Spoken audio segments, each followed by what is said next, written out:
Welcome to a proof of the product rule of differentiation. The product rule tells us how to find the derivative when we have a product of two functions, as we see written here using function notation and here with just f and g.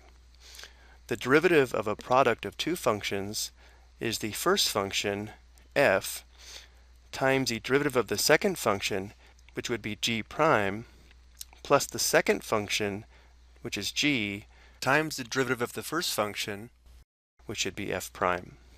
So again, these two formulas are exactly the same. One's in function notation, and one's just using f and g. To prove the product rule, we will go back to the limit definition of a derivative. So we should already be familiar with this limit definition of the derivative, where we have the limit as h approaches 0 of the difference quotient, which is the quantity f of x plus h minus f of x divided by h.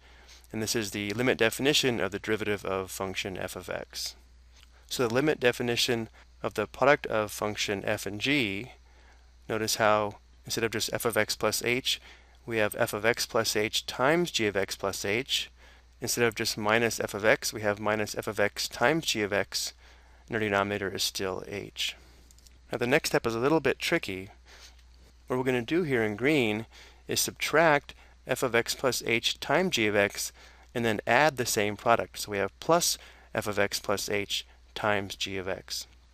Now we might ask, how do we know to subtract this product and then to add the same product, resulting in 0? And unfortunately, I don't have an easy answer. It would just take quite a bit of thought and some creativity.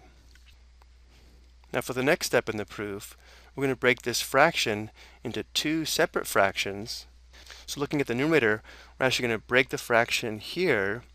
Looking at these two products on the left, notice how they both contain a factor of f of x plus h.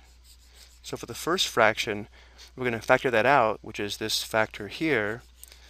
Notice how that would leave us with g of x plus h minus g of x, which we have here, divided by h. And then for the second fraction, notice how the two terms on the right share a common factor of g of x. So if we factor out g of x for the second fraction, notice how we're left with f of x plus h minus f of x, again over the common denominator of h. Next, we take this limit of a sum and write it as a sum of two limits, which we see here. Then, because these two limits involve a product, we have a product here and a product here, we can write these as the product of limits, which we see here. So we have the limit as h approaches 0 of f of x plus h times the limit of this difference quotient involving function g plus the limit as h approaches 0 of g of x times the limit as h approaches 0 of the difference quotient involving function f of x. So now we actually have our proof. Since h is approaching 0, this is approaching 0, so this first limit is equal to f of x, which notice is our first function here, times the limit as h approaches 0 of this, which is the difference quotient for function g of x. So this limit is equal to the derivative of g of x. So we have f of x times g prime of x plus the limit as h approaches 0 of g of x, which is just g of x, or the second function, times the limit as h approaches 0 of the difference quotient for f of x. So this last limit is equal to the derivative of f of x, which is exactly what we were trying to prove. We've just shown the derivative